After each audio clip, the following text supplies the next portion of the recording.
এটা সম্ভবত গেট ছিল, তাই না? পুরাতন, দেখছেন? হ্যাঁ, এইটা সম্ভবত আহসান মঞ্জিলের গেট ছিল। আমরা অবশেষে আহসান মঞ্জিল চলেই আসলাম। এখন আমরা প্রবেশ করব।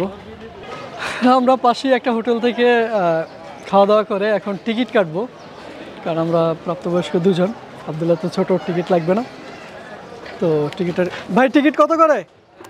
হ্যাঁ, 40 করে। দুইটা দেন। দুইটা টিকিট 80 টাকা, 40 টাকা করে টিকিট দুইটা আমরা কাটলাম।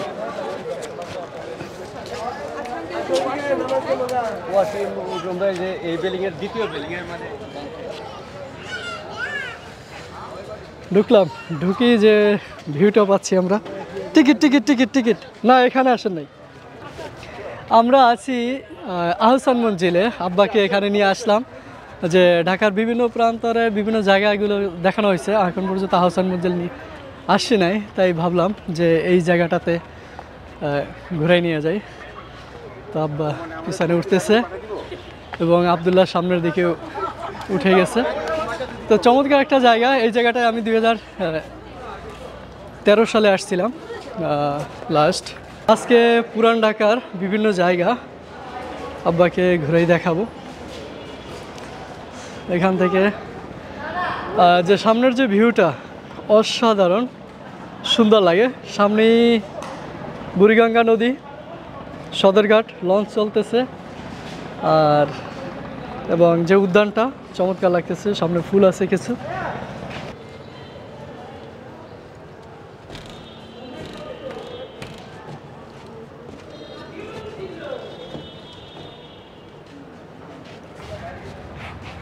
আহসান মঞ্জিলের প্রধান যে ভবনটা সেটা হলো এইটা, আর অফিস এবং অন্তর্মহল গ্যালারি, প্রদর্শনী গ্যালারি সেটা হলো এইটা। এটা হলো প্রবেশ পথ।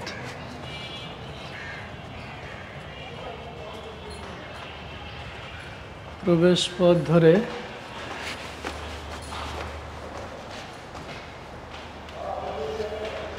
আবু ওরে আগে যাইতে দিয়েন না, পরবর্তীতে সামনে কি আছে না আছে তো বুঝবে না।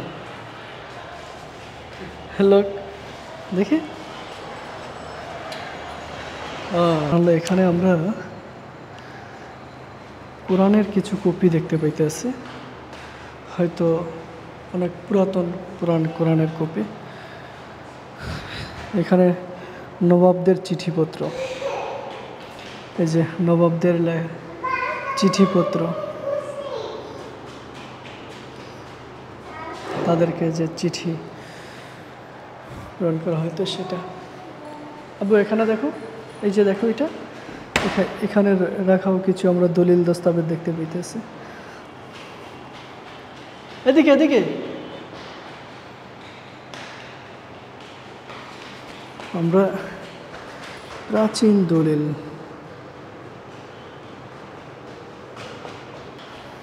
দস্তাবেজ নবাবদের সংরক্ষিত রাখা। এখানে কিছু বিশেষ ব্যক্তিবর্গদের ছবি আমরা দেখতে পাইতেছি। খাজা আব্দুল সেলিম। আবু দাঁড়াও, তুমি এমন দৌড়াইও না।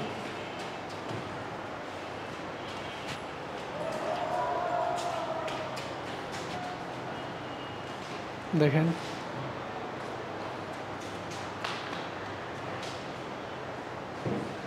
এদিকে আসো।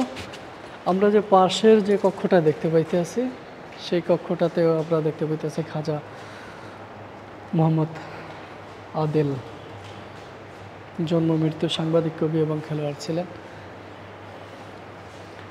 এই পাশটাতে উল্টো পথে চলা নিষেধ। আচ্ছা, এই পাশ থেকে চলতে হবে। গণি সর্দার।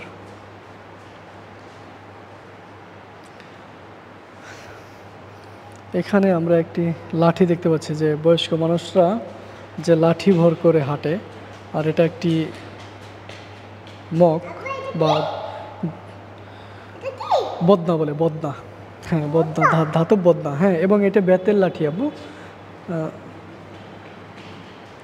বিশেষ ব্যক্তিত্ব বলেই আসলে তাদের এই ছবিগুলো এখানে রয়েছে। মাইক্রোস্কোপ। আবু এই দেখো, এটা কি বললাম, দেখো বললাম, এটা হচ্ছে বললাম, এটা দিয়ে যুদ্ধ করে। গোলাম আলী সর্দারের ছবি বললাম, আপনারা দেখতে থাকুন, ভালো লাগবে। এখানে কিছু তৈজসপত্র রাখা আছে, পানদানি এবং পানের কৌটা। আবু এই দেখো, এইটাই কি? এখানেও আমরা কিছু পানদানি, গ্লাস, কৌটা, চামচ সেই সময়কার ব্যবহার্য, এবং এইটা পান বানাতো। এবং এই চারপাশ থেকে আমরা এই যে গ্যালারির ছবিগুলো দেখতে পেতেছি। হ্যাঁ, লাঠি। আসো, দূরে আসো। আব্বা এদিকে দেখতেছে ঘুরে ঘুরে।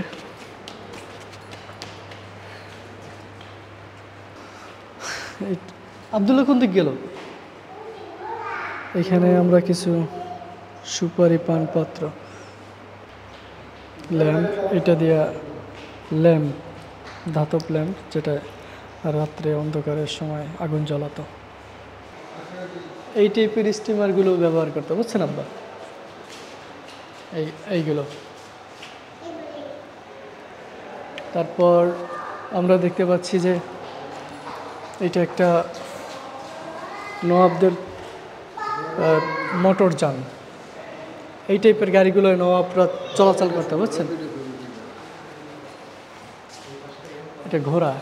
এই পুরান ঢাকা, মূলত পুরান ঢাকা কিন্তু আমরা যাওয়ার সময় দেখি ঘোড়ার গাড়িতে চড়তে পারি নাকি, এখনও কিন্তু আছে পুরান ঢাকায় এই ঘোড়ার গাড়িগুলো আছে। আব্দুল্লাহ একটু হাতটা ধরেন, যে মাথাটাকে রক্ষা করার জন্য যে মাথায় মুকুটটা পরতো, এটা, এবং ধাতব তৈরি অস্ত্র যেগুলো রয়েছে। এখানে ঢাল এবং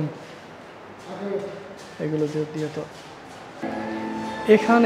এখানে আমরা কিছু দেখতে পাচ্ছি যে পুরাতন প্লেট, চীনামাটির যে প্লেটগুলো ছিল, দেখেন যে চাঁদ তারার প্লেট। আবু এই দেখো, চাঁদ, দেখো তারকা, এই যে দেখো, দেখেন আব্বা, সেই সময়কার চীনামাটির প্লেট এখনো চিকচিক করতেছে। আর এই যে নবাব স্যার খাজা আব্দুল গনি, আহসান মঞ্জিল প্রসাদের নির্মাতা, এই আহসান মঞ্জিলের নির্মাতা হচ্ছেন স্যার খাজা আব্দুল গনি। তিনি 1896 সালে মারা গেছেন, 1813 সালে জন্ম, আজ থেকে 200 বছরের পূর্বে। খাজা আহসানুল্লাহ, আবু টিভি দেখো, 1846 সালে তার জন্ম, 1901 সালে মৃত্যুবরণ করছে, 1901 সাল। এখন কিন্তু আমরা 2024 সালে আছি, তার মানে 100 বছরের পুরানো। 1915 সালে মারা গেছে খাজা সলিমুল্লাহ। উনি হচ্ছে অল ইন্ডিয়া মুসলিম লীগের প্রতিষ্ঠা করেন, ইনি মুসলিম লীগের প্রতিষ্ঠাতা। এখানে কোনো দেওয়া নেই। এইটা কি? এটা একটা ঐতিহাসিক। এখানেও রাখা কিছু চীনামাটির প্লেট। আহসান মঞ্জিলের ভিতরে আমরা ঘুরলাম, আব্বা ঘুরলো। হ্যাঁ, সানের সিঁড়ি, হ্যাঁ উঠছেন? না, ওই সিঁড়িতে উঠে মনে করেন ওই কিছু জায়গায় যায় হয়তো, তো ও কাউকে যাইতে দেয় না। কি দেখলেন আব্বা? অনেক কিছু। কি কন? ওই যেখানে তৈরি করছে সেই ইতিহাস লেখা। আর কি খাট টাট আসবাবপত্র, কোথায় ঘুমাইতো, থাকতো, এই ব্যবহার্য জিনিসপত্র সব কিছু এই জায়গা দেয় না। আপনি এখানে আইছেন? না, এই জায়গা তো এই জায়গায় আবার এই প্রধানমন্ত্রী যাওয়ার পরে এদিকে চালু করছিল বেশি। হ্যাঁ, এটা রং করছে মনে হয়। না, রং এইরকমই ছিল, আর বারবার এইটারে মনে করেন রিপেয়ার করে। এখন আমরা আহসান মঞ্জিল থেকে বের হয়ে যাচ্ছি। আমরা ঘুরে ঘুরে দেখলাম দীর্ঘ সময়। আমরা জোহরের সালাত পরে ঢুকেছিলাম, এখন একে ভিতরে আসরের সালাত পরে বের হয়ে যাচ্ছি। জায়গাটা খুবই সুন্দর এবং আপনারা আসতে পারেন। তো ভিতরে আপনারা মোবাইল নিয়ে যেতে পারবেন, মোবাইল নিয়ে ছবি টবি তুলতে পারবেন, কিন্তু ক্যামেরা নিয়ে আসলে তারা নিষেধ করে এবং ব্যাগগুলো আসলে রেখে যেতে হয়। এখানে লকার আছে, সেই লকারে রেখে আপনাকে ঢুকতে হবে। তো আব্বাকে নিয়ে আসা এখানে, যেহেতু আমি পূর্বে আসছিলাম, আর আব্বা যাতে আহসান মসজিদটা দেখতে পারে, ভিতরের সেই পুরানো আমলের যে নবাবেরা ছিলেন তাদের জীবন প্রণালী এবং তারা যে ব্যবহার্য যে জিনিসপত্র ছিল সেগুলো আসলে সব বয়সী মানুষের জন্য একটা আকর্ষণের জায়গা। তো আমিও চেয়েছিলাম যে আব্বা আসলে এই বিষয়গুলো দেখুক, কারণ এটা প্রত্যেকেরই শখের একটা বিষয় এবং দেখতে ভালো লাগে। আব্বারও বিষয়টা ভালো লাগছে, এনজয় করলো।